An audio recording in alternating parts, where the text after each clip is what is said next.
दोस्तों, ये कहानी उस ट्रक ड्राइवर की है जो रात के अंधेरे में सुनसान हाईवे पर ट्रक चलाता है और अपने घर की जिम्मेदारी को निभाता है। उसके साथ हाईवे में क्या हुआ, वो अपनी कहानी को सुनाता है। रात के अंधेरे में सुनसान हाईवे पर तेज रफ्तार से दौड़ता एक ट्रक।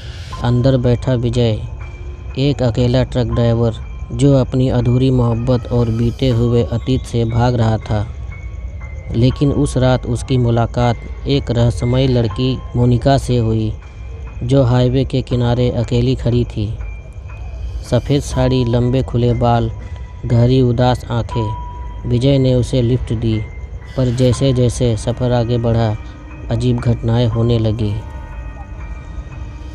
रात गहरी हो चुकी थी। हाईवे पर दूर दूर तक सन्नाटा पसरा हुआ था। ठंडी हवाएं चल रही थी और आसमान में बादल घने होते जा रहे थे। विजय, एक अनुभवी ट्रक ड्राइवर, अकेले अपने ट्रक में सफ़र कर रहा था।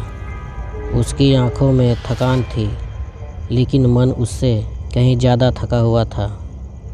आज उसकी पत्नी की पुण्यतिथि थी। सीमा से उसकी शादी को सिर्फ 3 साल ही हुए थे, लेकिन एक सड़क हादसे में वह उसे हमेशा के लिए छोड़कर चली गई। विजय का दिल आज भी उसे भूल नहीं पाया था। ट्रक के अंदर उसकी एक पुरानी तस्वीर लटकी थी, जिसे देखते ही उसकी आंखें नम हो जाती थी। उसने गहरी सांस ली और रेडियो ऑन कर दिया। पुराना गाना बजने लगा, राह में उनसे मुलाकात हो गई। लेकिन इस तन्हाई भरी रात में उसे जरा भी अंदाज़ा नहीं था कि उसकी मुलाकात किसी ऐसे से होने वाली थी जिससे मिलकर उसकी पूरी ज़िंदगी ही बदल जाएगी। अचानक ट्रक की हेडलाइट में उसे सड़क के किनारे एक लड़की खड़ी दिखाई दी। सफ़ेद साड़ी, खुले लंबे बाल, नंगे पैर और झुकी हुई गर्दन। विजय ने झटके से ब्रेक लगाया। लड़की बेहद खूबसूरत थी, लेकिन उसके चेहरे पर अजीब सी उदासी थी। इतनी रात को यहाँ अकेली कहाँ जाना है? विजय ने खिड़की खोलते हुए पूछा। लड़की ने धीरे से उसकी तरफ देखा। उसकी आंखें गहरी और रहस्यमयी थी। क्या आप मुझे थोड़ी दूर तक छोड़ देंगे? उसकी आवाज़ धीमी और ठंडी थी। विजय को अजीब सा एहसास हुआ, लेकिन उसने दरवाज़ा खोल दिया। लड़की बिना कुछ कहे ट्रक में बैठ गई। जैसे ही ट्रक आगे बढ़ा, हवा अचानक ठंडी हो गई। विजय को हल्की सी सिरहन महसूस हुई। तुम्हारा नाम क्या है? उसने लड़की से पूछा। मोनिका, लड़की ने हल्की मुस्कान के साथ जवाब दिया। विजय ने सिर हिलाया, लेकिन अगले ही पल उसकी आंखें फैल गई।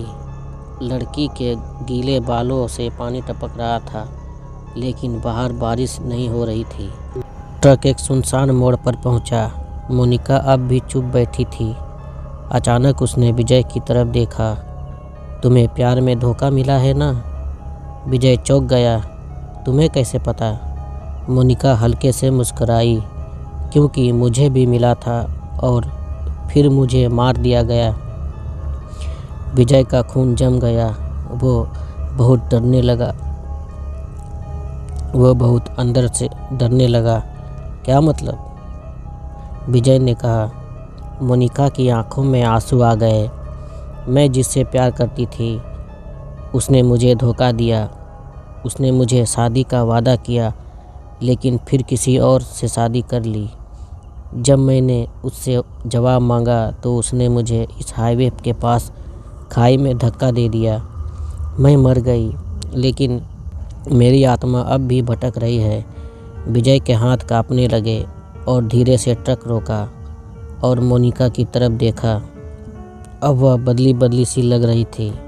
उसकी आंखों से खून की धारा बह रही थी। उसके सफ़ेद कपड़े अब लाल हो चुके थे। विजय की चीख निकल गई। मोनिका ने धीरे से विजय का हाथ पकड़ लिया। उसकी उंगलियां बर्फ़ की तरह ठंडी थी। क्या तुम मुझसे प्यार कर सकते हो विजय? विजय का गला सूख गया और वो डरते हुए कहा, मैं एक आत्मा से कैसे प्यार कर सकता हूँ। मोनिका की आंखों में उदासी उतर आई। अगर तुम भी मुझे ठुकरा दोगे तो मैं हमेशा इसी तरह भटकती रहूँगी। बस एक बार, सिर्फ एक बार कह दो कि तुम मुझसे प्यार करते हो। विजय की आंखों के सामने अपनी पत्नी सीमा की तस्वीर घूम गई। क्या वह मोनिका से प्यार कर सकता है? उसने हिम्मत जुटाकर कहा, हाँ, मैं तुमसे प्यार करता हूँ। अचानक मोनिका के चेहरे पर हल्की मुस्कान आ गई, लेकिन अगले ही पल कुछ ऐसा हुआ जिसने विजय के पैरों के तले ज़मीन खिसक गई। ट्रक के शीशे में विजय ने देखा, पीछे वाली सीट पर एक परछाई थी। वह कोई और नहीं बल्कि सीमा थी, उसकी पत्नी। विजय ने पीछे मुड़कर देखा, लेकिन वहाँ कोई नहीं था। फिर उसकी नज़र मोनिका पर पड़ी। अब वह हवा में विलीन हो रही थी। अब मैं आज़ाद हूँ, धन्यवाद विजय, मोनिका ने कहा। इतना कहकर वह गायब हो गई। लेकिन ट्रक के शीशे पर एक संदेश लिखा था, अगर प्यार सच्चा हो तो आत्माएं भी अमर हो जाती है। विजय का दिल तेज़ी से धड़क रहा था। क्या वह किसी आत्मा से प्यार कर बैठा था? लेकिन यह कहानी ख़त्म नहीं हुई।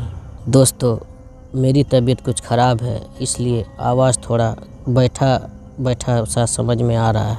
मैं इतनी मेहनत सिर्फ करता हूँ कि आप लोगों को अच्छी से अच्छी कहानियाँ सुना सकूँ और आपको एंटरटेनमेंट कर सकूँ। कहानी सुनने के लिए धन्यवाद।